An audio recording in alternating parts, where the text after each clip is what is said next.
에베소서 3장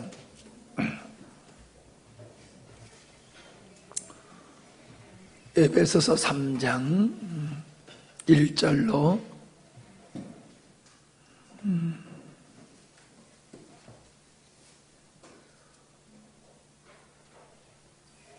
6절까지 교독하십니다. 이러므로 그리스도 예수의 일로 너희 이방인을 위하여 갇힌 자 된 나 바울이 말하거니와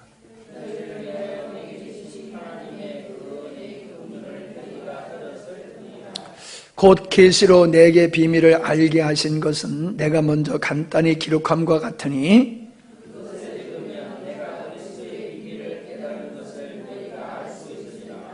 이제 그의 거룩한 사도들과 선지자들에게 성령으로 나타내신 것 같이 다른 세대에서는 사람의 아들들에게 알리지 아니하셨으니 이는 이방인들이 복음으로 말미암아 그리스도 예수 안에서 함께 상속자가 되고 함께 지체가 되고 함께 약속에 참여한 자가 됨이라. 아멘. 오늘 에베소 27번째 시간이 됩니다. 저는 지금 함께 읽으면서 이 말씀을 읽으면서 바울이 한 오늘 이 말씀이 제 심정과도 같다 하는 그런 생각이 듭니다. 말씀을 자세히 살피기 전에 먼저 본다라고 하면은 바울은 자기 자신이 예수의 일로 그리고 이방인을 위하여 갇힌 자가 되었다라고 말하면서 너희를 위하여 내게 주신 하나님의 그 은혜의 경륜을 너희가 들었을 터이라. 어떻게?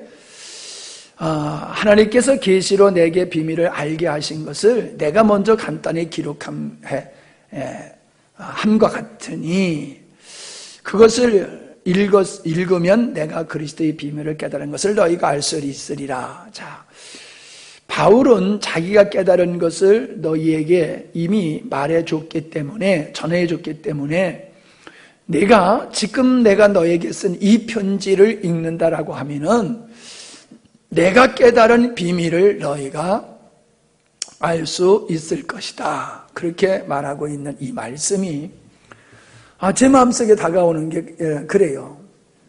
제가 지금까지 여러분들에게 주께서 나에게 깨닫게 하신 이 복음의 비밀을 내가 말씀을 많이 전했으니까 여러분들이 그 말씀을, 우리 교회가 이 말씀을 정말로 잘 들었다라고 하면은 제가 깨달은 복음을 우리 교인들도 우리 성도들도 깨달을 수 있었을 것이다. 그런 생각이 들어요. 바울이 깨달은 것이 전파되어서 우리에게까지 왔고 저에게까지 와서 제가 깨닫고 또 여러분에게 전하고 있기 때문에 정말로 귀 있는 자라고 하면은 제가 깨달은 걸, 저를 깨닫게 하신 그 하나님께서 깨닫게 하신 그 복음을 함께 깨닫게 되지 않았었겠는가, 이제 그런 생각을 가지게 됩니다. 읽으면서. 자, 우리 말씀을 살펴보겠습니다. 자, 바울은 지금 옥중서신을 우리가 지금 읽고 있는데, 바울은 지금 내가 지금 갇혀 있다라는 얘기를 전제로 하는데, 내가 왜 갇혀 있느냐 하면은 예수의 일로 그리고 이방인을 위해서 너희 에베소 교회, 예수의 일과 에베소 교회 이방인을 위해서 내가 갇힌 자가 되었다라고 말하고 있습니다.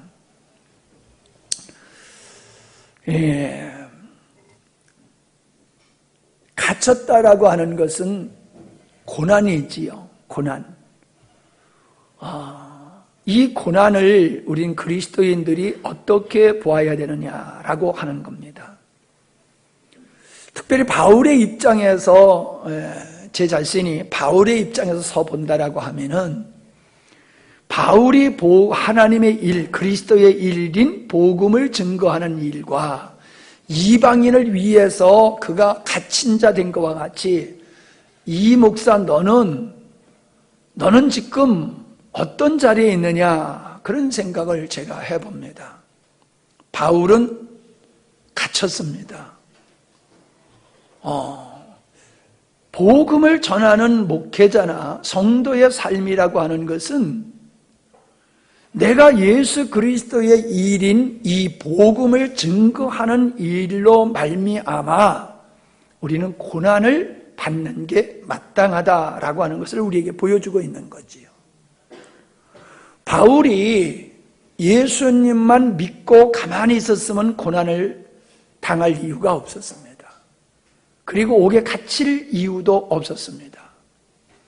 그는 자기가 복음을 깨닫고 가만히 있지 아니하고 그 복음을 사람들에게 전할 뿐만 아니라 그 대상자가 유대인이 아닌 이방인들에게 이 복음을 전하게 되어졌을 때에 유대인들에게 바울은 미운 오리 새끼가 됐던 거예요.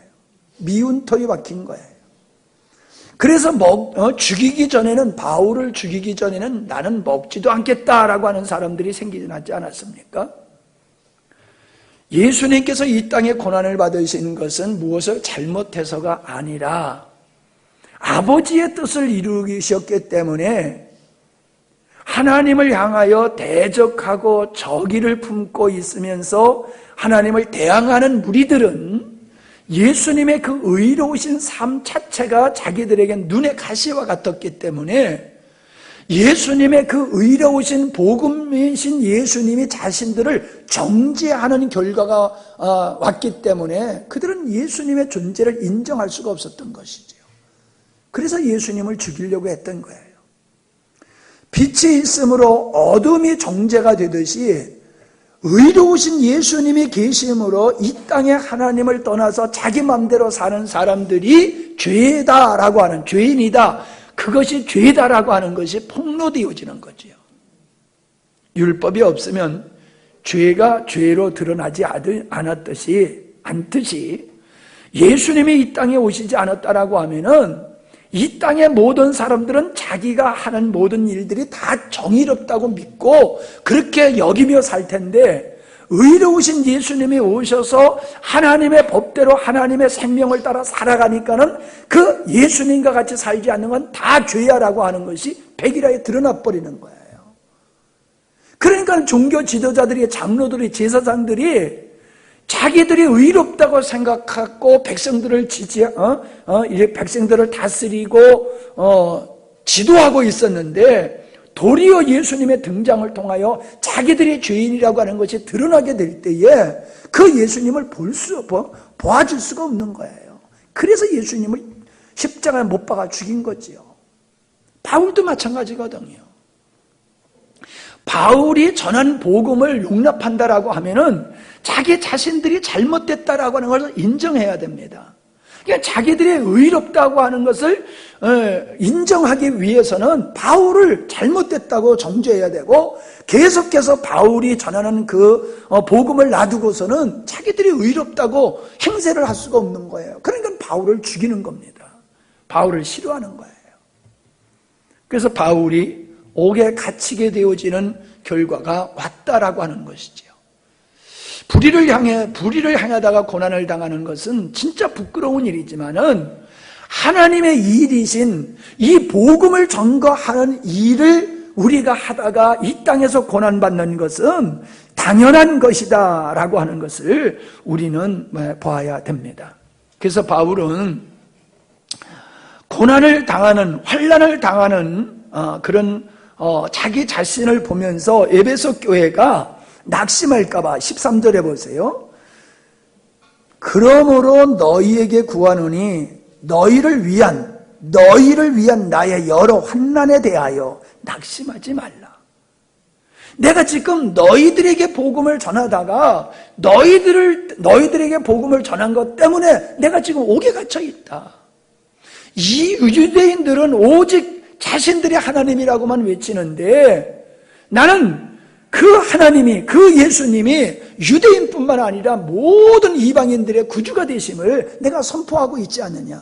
이것 때문에 내가 지금 미움을 받고 고난을 당하고 있다. 내가 너희들에게 복음을 전함으로 그것이 죄가 되어서 내가 지금 옥에 갇혀 있지 않느냐. 근데 그것을 너희들이 부끄러워해서는 안 된다. 그런 일을 보고 낙심해서도 안 된다. 왜요? 우리는 주님의 뜻대로 살면은 고난이 없으리라고 생각을 합니다. 주님의 뜻대로 살면은 하나님께서 만사 형통시켜 줄 거라고 믿는다는 거예요. 그렇게 생각을 하면은 낙심할 수밖에 없어요. 낭망할 수밖에 없어요. 아니, 우리가 주님을 위해서 살았는데 고작 결과가 이거야? 이렇게 생각하게 되는 거지요. 근데 반대예요. 우리가 복음을 따라 살기 때문에 반드시 고난이 우리에게 온다고 디모데후서 1장 7절로 8절 한번 보세요. 거기 그렇게 말씀하고 있어요. 디모데후서 1장 7절로 8절. 하나님이 우리에게 주신 것은 두려워하는 마음이 아니요 오직 능력과 사랑과 근신하는 마음이니, 그러므로 네가 우리 주의 증거와 또는 주를 위하여 갇힌 자 된 나를 부끄러워하지 말고 오직 하나님의 능력을 쫓아 복음과 함께 뭘 받으라? 고난을 받으라. 고난을 받으라. 그렇게 말하고 있지 않습니까? 베드로전서 4장 12절로 14절에도 같은 말씀이 있어요. 베드로전서 4장 12절로 14절. 사랑하는 자들아, 너희를 시련하려고 오는 불시험을 이상한 일 당하는 것 같이 이상히 여기지 말고 오직 너희가 그리스도의 고난에 참여한 것으로 즐거워하라. 이는 그의 영광을 나타나실 때에 너희로 즐거워하고 기뻐하게 하려 함이라. 너희가 그리스도의 이름으로 욕을 받으면 복 있는 자로다. 영광의 영 곧 하나님의 영이 너희 위에 계심이라 라고 말하고 있습니다. 무슨 얘기입니까? 두 가지예요. 성도는 복음을 따라 살고 복음을 증거하게 되어지면 고난을 당하게 되어 있다. 하나님은 우리 두 번째, 고난을 통해서 우리를 온전케 하신다. 그러므로 우리가 고난을 당하는 것은 부끄러운 일이 아니고 저주가 아니고 우리에게 축복이다라고 하는 거예요. 내가 복음을 전함으로 고난을 당하는 것은 영광스러운 것이라는 거지요. 나라를 지키다가 전쟁터에서 상처를 입은 것은 그것은 불구자가 아니라 나라를 지키는 일을 위해서 불구자가 된 그 불구는 영광이라는 거지요. 그 상처는 영광이라는 거지요. 싸우다가 상처를 입은 거 하고요, 나라를 지키다가 상처를 입은 거 하고, 가족을 지키다가 상처를 입은 거 하고 다르잖아요.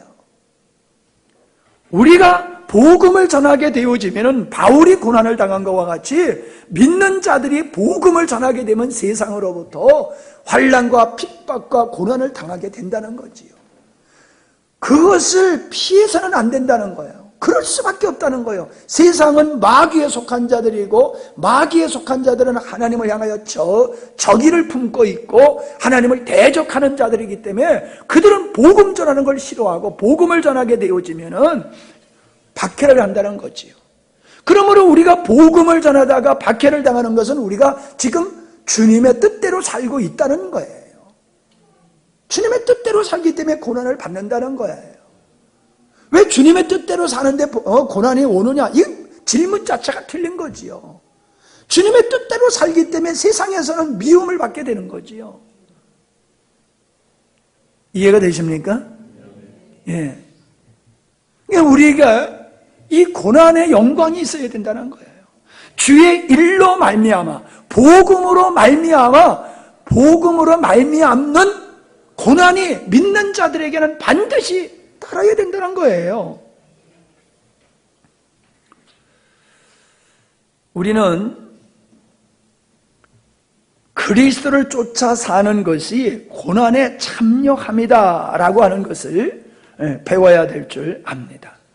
자, 베드로전서 2장 21절을 보시겠습니다. 베드로전서 2장 21절.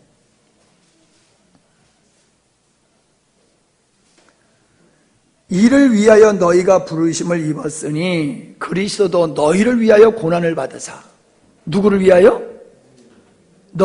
우리를 위하여 고난을 받으사 너희에게 본을 끼쳐. 무슨 본입니까? 우리를 구원하시기 위해서 예수님이 당하신 고난, 그게 우리에게 본인하는 거예요. 그래서 예수님이 영혼을 구원하기 위해서 고난을 받으신 것 같이 우리들도 영혼을 구원하기 위해서 고난을 받는 것이 맞다. 예수님이 고난을 받는 것은 우리의 본이다. 그리고 그 자취를 따라오게 하려 합니다. 그러니까 예수님을 믿는다는 것은 예수님을 믿어서 천국 간다는 것이 거기서 머무르는 것이 아니라 본을 보이신 그리스도를 쫓아 영혼을 구원하는 일을 위해서 고난을 받는 것이 주님을 쫓는 행위다. 그게 예수님을 믿는 거다. 그렇게 말씀하고 있잖아요. 예수님을 믿는다고 하면서 본을 보이신 그분의 본을 따라서 영혼을 구원하는 일을 하지 아니하는 것은 그건 말로만 예수 믿는 거지 실제는 예수 믿는 게 아니라는 거예요. 솔직히 제가 많이 힘든 것 중에 하나가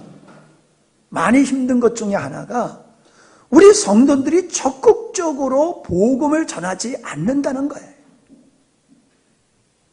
다른 면에 있어서는 많은 부분에 있어서 발전이 있고 은혜가 있는 게 사실이에요.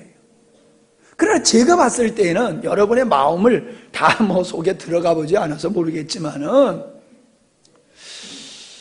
우리들의 마음속에는 이 예수님과 같이 복음을 고난을 당하면서도 고난을 당해서 인류를 구원하신 것과 같이 그분의 본을 쫓아서 우리가 복음을 전하는 열정이 별로 없지 않느냐 그런 생각이 들어요. 그게 저를 힘들게 해요.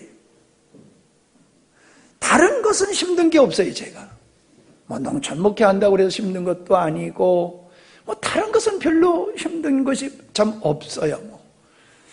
평생을 내가 바울은 예수의 일과 이방인들을 위해서 갇혔다고 그러지만은 저는 이 복음과 함양 땅에 있는 영혼을 위해서 제 젊음을 여기 와서 평생을 다 바쳤거든요. 제 젊음을 다 여기 와서 바쳤어요. 그래도 그것에 대해서 저는 아쉽다, 후회스럽다 이런 감정은 하나도 없어요. 아쉬운 게 있어요. 복음을 깨달은 사람들의 마음속에 왜 복음을 전하고자 하는 이 열정이 이렇게 부족할까? 신천지 사람들이 CBS 방송국 앞에서 CBS 방송국을 폐쇄하라고 서명운동을 하고 데모를 하고 지금 그러고 있대요. 이단이라고 정죄받은 사람들은 더 떳떳하게 그렇게 활동을 하고 교회 앞에서 그런 기관에 가가지고 그렇게 데모까지 하고 난리를 치는데 왜 우리는 정정당당한 이 생명의 복음을 우리는 그렇게 힘있게 못 전하고 있냐 말이에요. 부끄러워할 그들이 부끄러워하기커녕은 도리어 우리를 향하여 그렇게 도전적으로 행동을 하고 있는데 이단들은 그렇게 하는데 왜 복음을 깨달았다라고 하는 그렇게 복음을 많이 들었음에도 불구하고 우리들의 마음속에는 이 복음을 향하여 바울이 말한 대로 나는 내 목숨을 조금 더 아까워하지 않는다라고 하는 그런 자세가 왜 우리에게 없냐는 거예요. 이해하고 들으세요. 제 젊음을, 제 인생을 여기 와서 다 보낸 것과 같이 여러분들도 복음을 위해서 여러분의 인생을 기꺼이 드릴 수 있어야 되는 거예요. 바울이 옥에 갇힌 것과 같이 여러분들은 여러분의 삶 속에서 복음을 위해서 여러분의 삶을 드리는 게 그게 복음을 받은 자의 모습이고 깨달은 자의 모습이다. 저는 그렇게 생각을 합니다. 빌립보서 1장 29절에 보면은 그리스도를 위하여 너희에게 은혜를 주신 것은 그리스도를 위하여 우리를 위하여가 아니라 그리스도를 위하여 너희에게 은혜를 주신 것 그게 뭐예요? 다만 그를 믿을 뿐만 아니라 또한 그를 위하여 뭐를? 고난도 받게 하심이라. 여러분, 우리는 영광의 하나님의 자녀가 되는 은혜를 입은 것이 맞습니다. 그러나 우리가 영광의 하나님의 자녀의 삶을 사는 데는 반드시 고난이 따라온다는 거예요. 왜? 주님이 걸어가신 그 십자가의 길을 걷게 되어지면은 고난은 당연히 따라오게 되어 있다는 거예요. 세상적으로는 손해보게 되어 있다는 거예요. 억울한 일을 당하게 되어 있다는 거예요. 근데 오늘날 성도들은 그걸 싫어해요. 제가 이렇게 나가서 복음을 전해보면요, 그런 고백을 해요. 목사님이 전하는 말씀이 맞습니다. 그런데 그게 싫습니다. 그래요. 솔직하게 고백을 해요.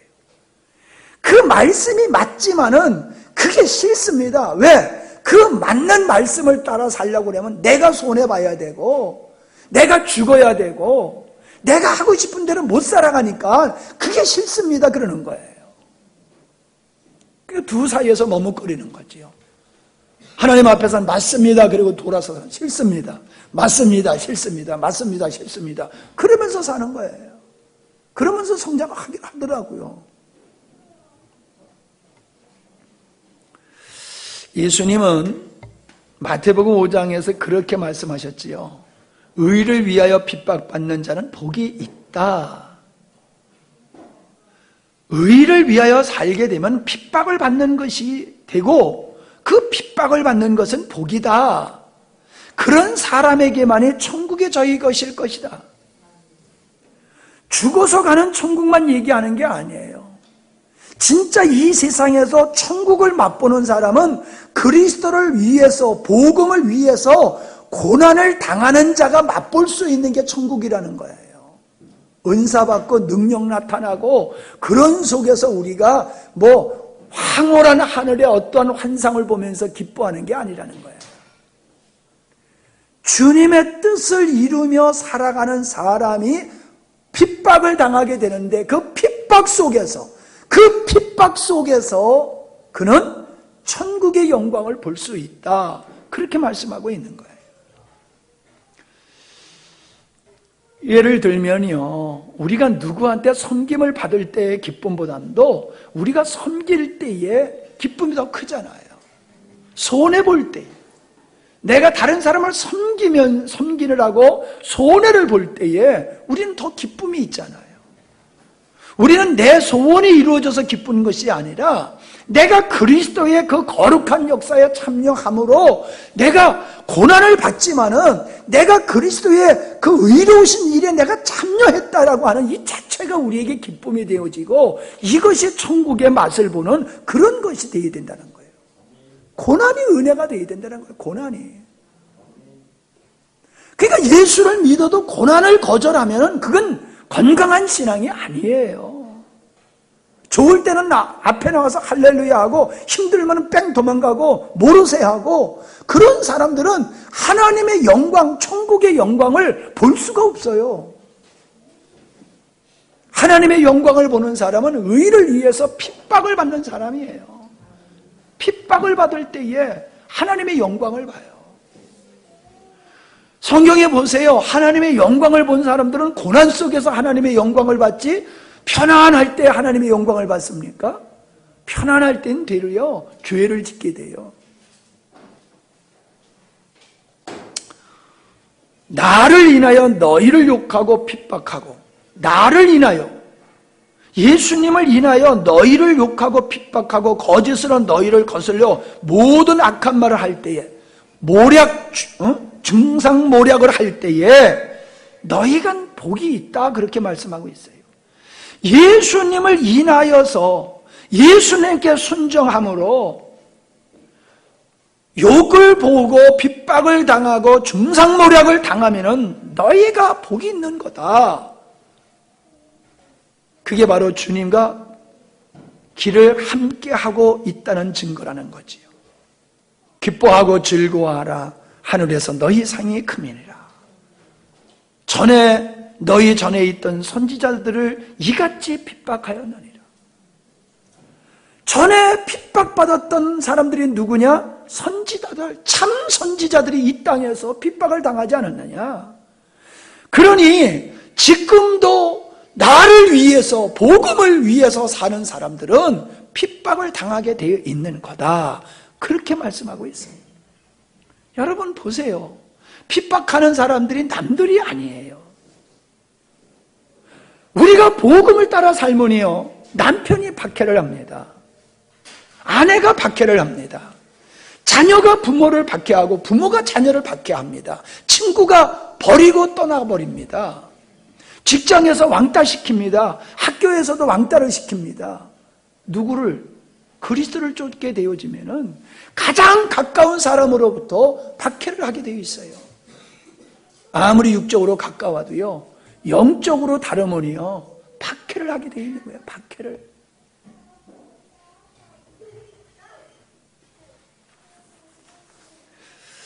고난에 대한 세 가지 반응을 생각해 볼 수 있어요. 성숙한 그리스도인들은 복음을 인하여, 예수 그리스도를 인하여 핍박을 당하게 되면 기뻐합니다. 그러나 미숙한 그리스도인들은 망설여요. 가야 돼, 말아야 돼. 가야 돼, 말아야 돼. 그러나 믿음이 없는 사람들은 환난이 오면 즉시 돌아서 버리고 맙니다. 예를 들어서요, 주일날 어떤 일이 있어서 빠질 수 있어요. 전 충분히 이해합니다. 그러면 수요일날은 올 수 있잖아요. 주일 오전에 못 나오면 오후에 나올 수 있잖아요. 오전에 안 나오면 오후에 아예 안 나와요. 그전에는요, 오전에 예배 안 내면 저녁 예배는 참석했어요. 모심는 게 바빠서 오전에 못 나오면요, 그래도 모심을 얻고 저녁 예배는 참석했어요. 근데 요즘은 어때요? 오전 예배 빠지면 오후 예배는 당연히 빠지는 거예요. 수요일, 그건 정신 나간 사람들이라 가는 거야. 주일날 내가 피치 못하는 일 때문에 빠졌다고 얘기하는데 그건 변명이에요. 그 주일날 피치 못한 일 때문에 빠졌다고 그러면 수요일날 나와야 돼요. 왜? 그 시간은 나올 수 있잖아요. 근데 안 나오잖아요. 울고 싶은데 누가 때려주니까는 우는 식으로, 교회를 가기 싫은데 어떤 일이 생기니까 아이고 잘 됐다, 그리고 핑계 삼아서 안 나오는 거지요. 진짜 바빠서 안 나오는 게 아니에요. 자기를 갖다가 그렇게 위장하고 포장하고 변명하면서 믿음이 없음을 고백하지 아니하고, 나는 믿음이 있는데 환경 때문에 그래, 그러면서 뻔뻔하게 자기는 믿음 있는 척한다는 거예요. 얼마나 속상한지 몰라요.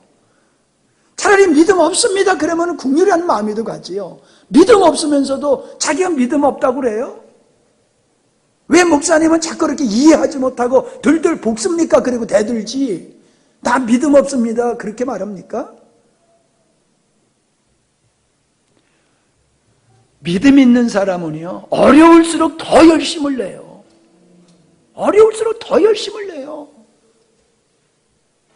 지금도 이렇게 평화로운데 믿음의 생활을 그렇게 하는데, 환난과 핍박이 저 중동과 같이, 북한과 같이 환난과 핍박이 오면 예수 믿게 되는 사람 몇이나 남아 있을 것 같습니까? 교회에. 다 엉터리들이에요. 다 가짜들이에요. 그냥 천국 가고 싶어서 그냥 매달려 있는 거지, 정말로 예수님 사랑하는 마음이 있는지가 의심스러워요. 유대인들이 바울을 핍박한 이유는 사도행전 21장 27절에서 28절에 보면 나옵니다. 28절에 보면은, 이스라엘 사람들아 도우라, 이 사람은 각처에서 우리 백성과 율법과 이것을 회방하여 모든 사람을 가르치는 그 자인데, 또 헬라인을 데리고 성전에 들어가서 이 거룩한 것을 더럽게 하였다 하니, 유대인들이 바울을 왜 핍박했느냐면은 율법을 어겼다는 거예요. 우리의 정체성, 우리의 신앙 정통을 갖다가 정면으로 반대하고 깨부수는 일을 하는 사람이 바울이다라는 거예요. 맞습니다.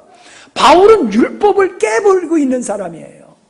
율법을 깬다는 것은 유대인들의 입장에서 봤을 때는 용납할 수 없는 일이지요.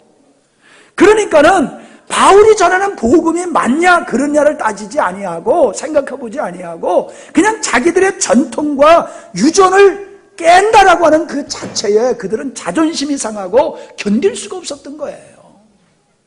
그러니까 중상모략하면서 바울을 죽여야 된다라고 그렇게 외치고 있습니다. 여러분, 이런 사람들이 그때만 있습니까? 지금도 마찬가지입니다. 지금도요, 누가 복음을 전하면은 나는 이렇게 인터넷상에서 보면요, 그렇게 정죄를 잘하는 사람들이 있어요. 아주 뭐 자기가 의롭다고 하면서 그렇게 정죄를 잘해요. 정죄를 잘해요. 그 사람은 아주 탁월하게 정죄하는 은사가 있어요. 마치 자기가 의롭고 자기는 분별력이 타고나기 때문에 그래서 자기가 분별하고 자기가 판단하는 것은 100% 맞고 다른 사람들은 내가 정해 내리는 안에 있어야 된다라고 그런 아주 오만과 아주 못된 그런 마음을 가지고 있는 사람들이 있어요. 자기가 100% 옳다는 게 무엇으로 증명할 수 있습니까? 자기가 누구를 그렇게 어떻게 담대하게 그렇게 정죄할 수 있습니까? 그리고 누가 자기에게 그런 권위를 줬습니까? 자기의 신학에 맞지 아니하고 자기 주관에 맞지 아니하고 자기의 교리에 맞지 아니하면은 그냥 막 난도질을 하는 거예요. 그 사람이 그 말을 어떤 의도로 했는지 생각하려고 들지를 않아요.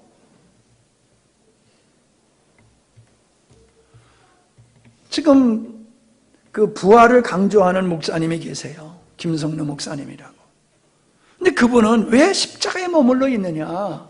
십자가를 넘어서 부활로 가야 된다라는 얘기를 하니까는 십자가를 무시하고 있다고 또 돌을 던지고 난리를 치더라고요. 아주 욕을 하고 싶어요, 내가 그냥. 왜 그분이 십자가를 무시합니까? 십자가에 머물면 안 된다는 얘기를 하는 거지 왜 십자가를 무시합니까? 자기 잣대로 보는 거예요, 자기 잣대로. 자기 잣대에 안 맞으면 다 돌에 맞아 죽을 사람으로 정죄해버리는 거예요. 목사님들 세계만 그런 줄 아십니까? 성도들도 마찬가지예요. 나를 비난하는 사람이 있어요. 우리 교회를 비난하는 사람들이 있어요. 솔직히 그 사람들이 나보다 복음을 더 잘 알고 나보다 주님을 더 사랑하면서 나를 비난한다라고 하면 내가 겸허하게 듣겠어요. 예배는 식은 죽 먹기로 빼먹지요. 말씀은 들을 때에 졸고 있지요. 헌신을 합니까? 헌금을 합니까? 지 멋대로 신앙생활해요. 그러면서 목사가 이러쿵저러쿵 교회가 이러쿵저러쿵 자기 앞가림도 못하는 주제에 누구를 판단하고 정죄할 뭐가 그게 있습니까?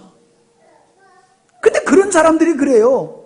우리나라 말로 하면은 뭐 묻은 돼지가 뭐 묻은 돼지 나무른다고요. 자기 앞가림, 자기 신앙도 제대로 관리 못하는 사람이 참 목사가 이러니 교회가 이러니 말이요. 그러면서 떠들고 다녀요. 더 웃기는 거는요, 그런 사람의 말을 솔깃하게 듣는 사람이에요. 얼마나 멍청하고 분별력이 없으면 그런 사람의 말에 귀를 기울입니까? 단번에 박살내버리고 입을 갖다가 그냥 다시금 말하지 못하도록 막아버려야지요. 그런 사람들과 앉아가지고 그러니까는 또 안 나오더라고요. 아예 그냥 짝짝꿍 안 해주니까는 에이 더러워. 그리고 안 나오더라고요. 안 나와도 괜찮아요. 그런 사람은 안 나오는 게 나아요. 차라리 교회 나와가지고 참 주님 바라보지 아니하고 교회 나와가지고 자기 입지만 세우려고 하고 대접받으려고 하는 사람은 목회에 장애가 되고 성도들에게 오염만 시키지 도움이 하나도 안 돼요. 그런 목사님 완벽한 사람이 어디 있습니까? 그래요. 완벽한 사람은 없어요. 그러나 복음으로 돌아오지 아니하는 사람은 받아들일 수가 없어요. 복음으로 들어와야지요. 복음을 대적하면서 교회에 머물러 있고 그 사람이 변화되기를 기대한다? 천만의 말씀이에요. 사람은 복음이 변화시키는 건데 복음을 받아들이지 않는 사람 백날 가보십시오. 100년을 기대해도 그 사람은 안 바뀌어요.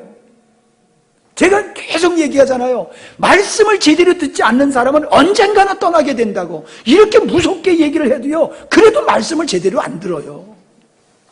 남의 얘기를 들어요, 남의 얘기로. 아니, 열받네 그냥. 유대인들은 이방인들을 자기들과 같은 취급을 하는 것이 못마땅한 거예요. 개같이 취급했던 이방인들을 어떻게 우리와 동등하게 하나님의 은혜의 자리에 참여할 수 있느냐? 말도 안 된다는 거지요. 이게 영적 교만이에요. 영적 자만이에요. 무서운 거예요. 우리는 의롭고 너는 틀렸어. 무엇을 가지고? 정말로 내 안에 영이 그렇게 말씀한지를 생각해 봐야 돼요. 자기의 정서, 자기의 전통, 자기의 유전의 잣대를 가지고 거기 맞지 않는 사람은 다 틀린 거야. 이런 사람들이 교회 안에 점점 늘어나고 있어요. 나는 지난번에도 얘기했지만은 교회를 바로 세우겠다고, 오늘도 그래요. 바르게 살기 운동본부에서 좀 서명 좀 해달라고 연락이 왔어요. 신문에 계속 나와요. 근데 속으로 그랬어요. 이 웃기는 놈들 웃기는 짓 하고 있다고. 아니, 바르게 살기가 운동으로 되는 겁니까? 운동? 바르게 살기 운동? 피켓 들고 으쌰으쌰 하면 그게 되는 겁니까? 내 속사람이 그리스도의 생명으로 바뀌어지지 않는데 내 이익을 쟁취하기 위해서 으쌰으쌰 해가지고 그게 되느냐 이 말이야. 으쌰으쌰 그러지 않아. 요즘은 아작아작 그러던가 아싸아싸 그러던가. 요즘은 말이 구호가 바뀌었더라고. 구호로 되는 게 아니란 말이에요. 내가 죽고 그리스도의 생명으로 살 때 바르게 살게 되는 거지요. 주님으로 살 때 바르게 살게 되는 거지 운동으로 되는 게 아니란 말이에요. 그래도 우리는 서명해야 돼요. 왜? 그렇게라도 우리는 바르게 살 수 있는 사회를 만들어 가야 돼요. 정성으로 한다고 손 놓고 있다가 그냥 있으면 안 돼요. 차선책이라도 해야지요. 이번 주에 다 서명하세요.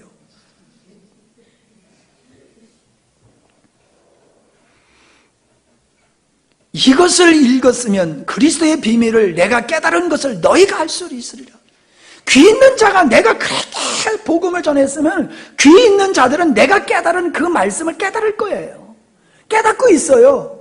근데 여전히 못 깨닫는 사람이 있어요. 여전히 대항하는 사람이 있어요. 많이 들었으니까 내가 안다라고 말하고 있어요. 계시록 1장 갈라디아서 1장 11절로 11절에 보면은 바울이 깨달은 그 비밀이 사람에게 받은 것이 아니다. 사람에게 배운 것도 아니다. 사람의 뜻으로 된 것도 아니다. 오직 예수 그리스도의 계시, 그분이 나한테 깨닫게 해주셔서 내가 깨달은 거야 라고 말하는 거예요.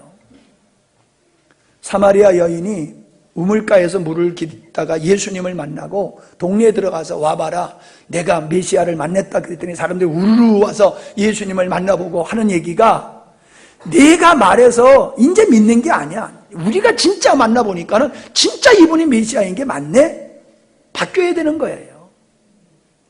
처음에는 전하는 자의 말을 듣고 접근을 해. 그러나 본인이 직접 듣고는 직접 그분의 계시를 통하여 깨달은 다음에는 목사님이 가르쳐줘서 내가 믿는 게 아니라 성령께서 나를 깨닫게 하셨기 때문에 나도 목사님과 같이 믿는 겁니다. 이 자리로 가야 되는 거예요. 목회자가 가르친다고 설교한다고 모두가 깨닫게 되는 게 아니에요. 성령께서, 그리스도께서 깨닫게 해주셔야지 깨닫는 거예요. 잘 가르쳐주면 깨닫고 못 가르쳐주면 못 깨닫고 천만의 말씀이에요. 말 더듬하는 목사님 얘기했잖아요. 하도 말을 더듬으니까는 성도들이 그냥 정신을 안 차리면 못 알아들을 테니까 그냥 정신 차리고 듣다 보니까 다 은혜 받더라고. 내가 말을 너무 잘해나 봐.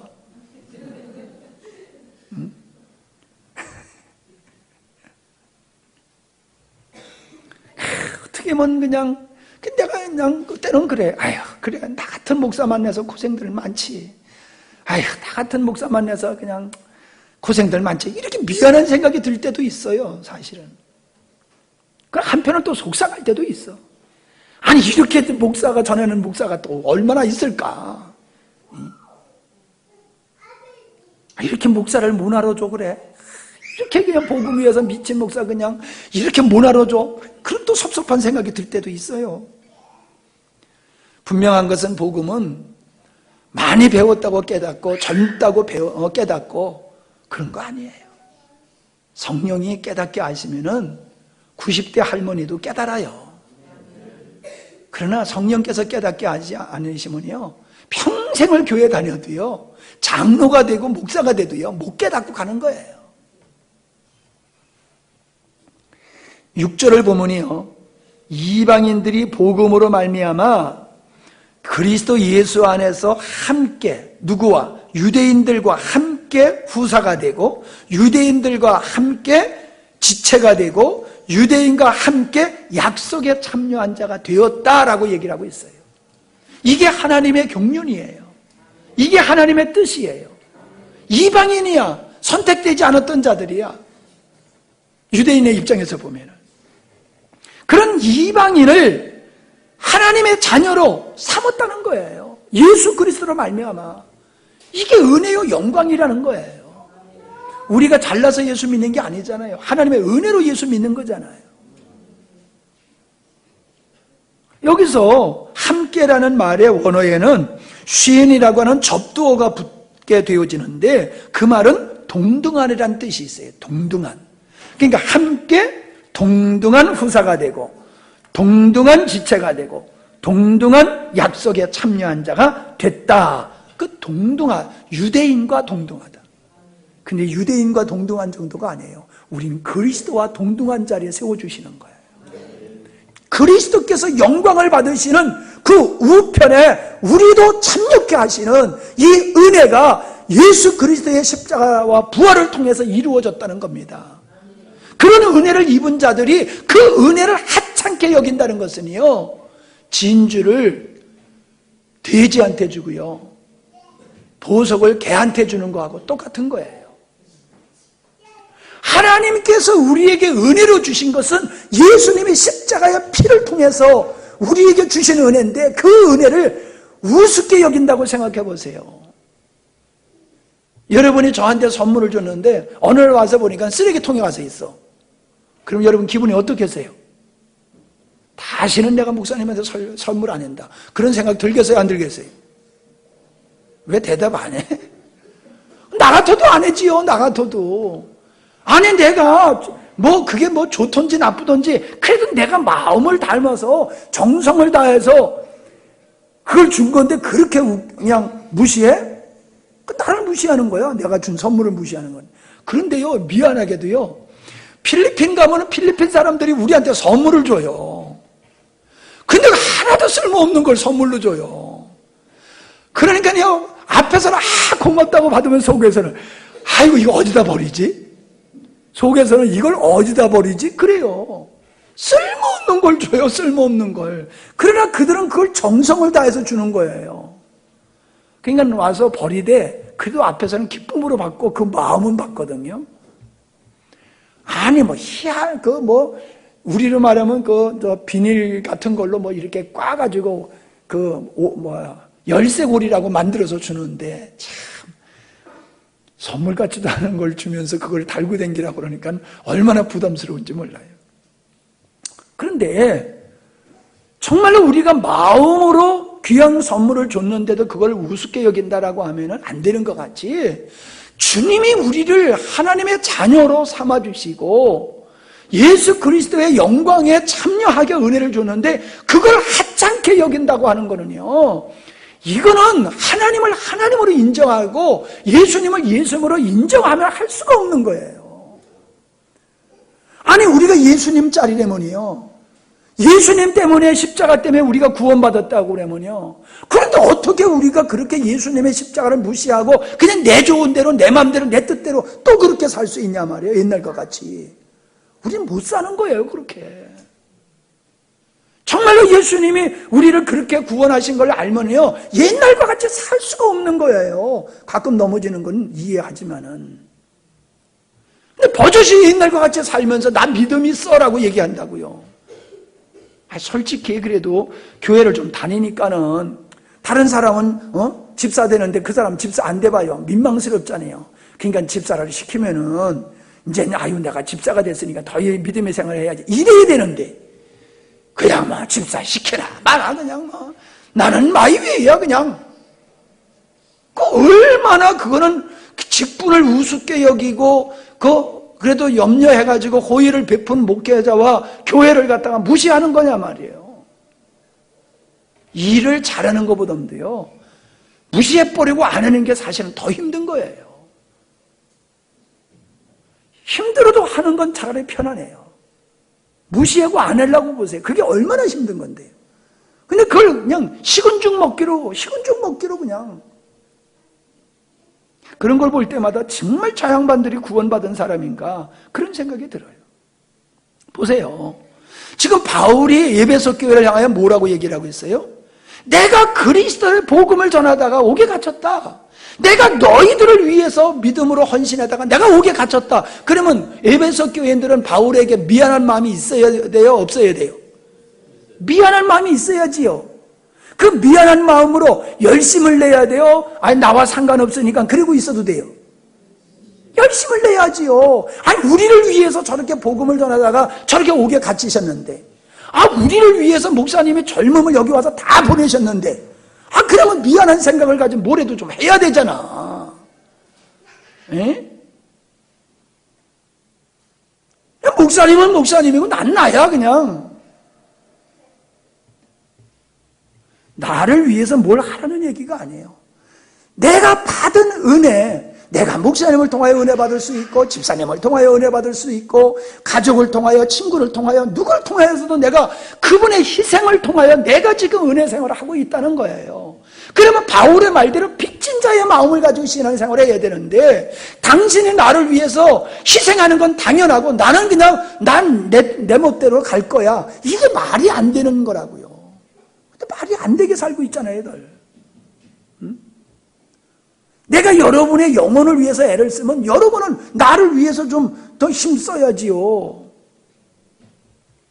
목사님을 좀 힘들지 않게 하고 목사님의 다른 데 신경 안 쓰게 하고 목회할 수 있도록. 그럼 여러분 그럴 거예요. 아니 목사님 일을 벌리지 마세요. 왜 일을 벌리고 그런 소리를 하세요?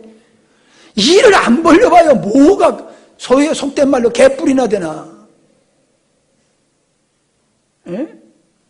그래서요 뭘 만드는 사람은 항상 욕을 먹어요. 무능한 사람은 욕을 안 먹어. 왜? 남을 들볶질 않으니까. 그냥 편한 게 좋은 게 아니에요. 우리는 영적인 사람은요, 성령의 사람은요, 앞을 향하여 계속 전진하게 되어 있어요. 새 창조, 창조, 경제? 창조 경제라고 그러나? 예? 미래 창조?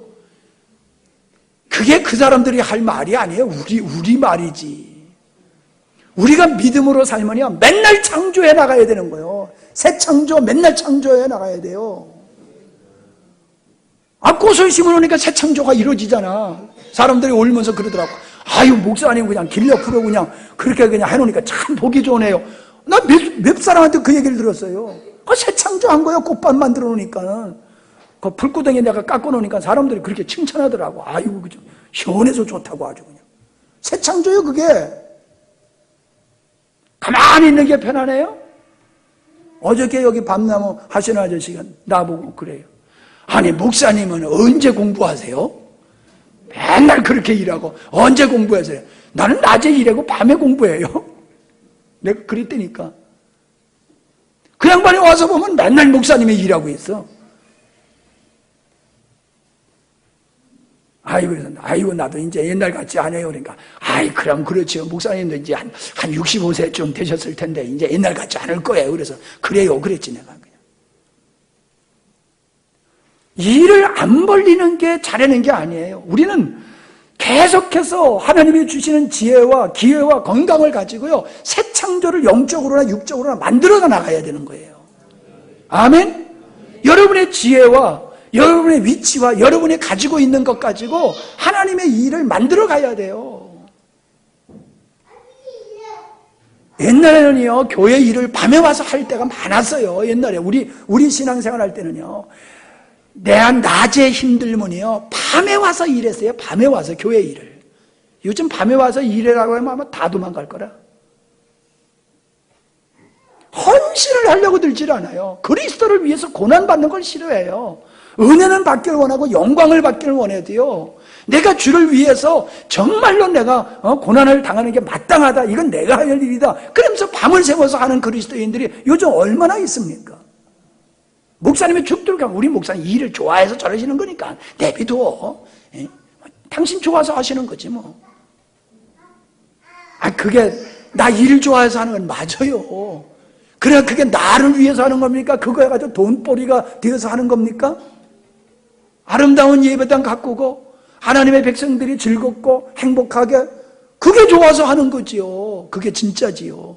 일 자체가 즐거워서 하는 게 아니고. 그럼 같이 해야지요. 같이. 목사님 같이 했잖아요. 아니, 같이 한 사람한테 얘기하는 게 아니야. 같이 안 한 사람한테 지금 하는 얘기야. 목사님 능력이 없잖아요.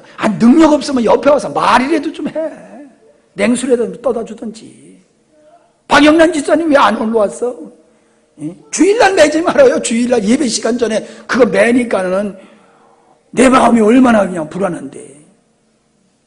예배 마친 다음에 매세요. 예배 마친 다음에. 그런데 저녁 잘 대접해가지고 집에까지 모셔다 드릴게.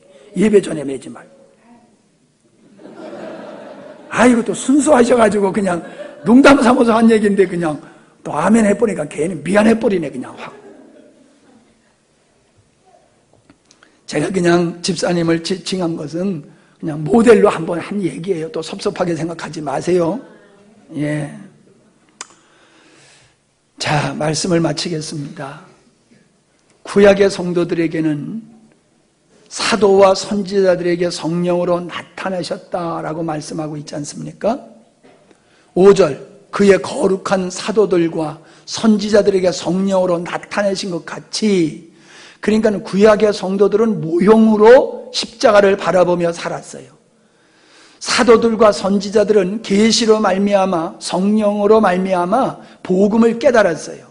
그래서 구약의 성도들은 메시아를 바라보면서 믿음의 생활을 했어요. 그러나 이방인들에게는 그걸 알리지 않았어요. 그런데 지금은 어떻습니까? 예수 그리스도와 바울을 통하여 그 복음이 이방인들에게 알려졌고, 우리는 함께 하나님 앞에 함께 한 사람 된, 예수 그리스도의 한 몸 된 우리가 되었다는 거예요. 이 영광을 우리가 깨닫지 못하면요, 주를 위해서 헌신하는 건 너무 힘들고 어려운 거예요. 그러나 내가 받은 은혜가 얼마나 큰지를 알면요, 죽도록 충성하고도 나는 할 말이 없습니다, 이렇게 되는 거예요. 알아주니 안 알아주니, 이건 자기가 받은 은혜가 얼마나 큰지를 모르기 때문에 그렇게 나오는 거지요. 비밀이신 그리스도를 깨닫게 되어지면은 복음을 인하여 고난을 받고, 복음을 인하여 고난을 당해도 낙심치 아니하며 기뻐하며 감사하며 살아가게 될 줄 믿습니다. 기도하십니다. 존귀하신 아버지 하나님, 바울이 에베소 교회를 향하여 애타게 부르짖는 그 심정이 느껴집니다. 하나님, 오늘 수요일 예배에 이렇게 피곤한 육체를 가지고도 나온 성도들에게 이 말씀이 되려 도전이 되고 은혜가 되기를 바랍니다. 저희들이 낙심하지 않고 낭망하지 아니하며 더 열정적으로 주님을 가까이 할 수 있는 계기가 되기를 원하오며, 이 자리에 참여하지 못한 우리 성도들도 참으로 이 은혜의 자리로 들어올 수 있도록 은혜 베풀어 주시고, 그렇게 우리가 섬길 수 있는 자들이 되게 하여 주시옵소서. 예수님의 이름으로 기도하옵나이다. 아멘.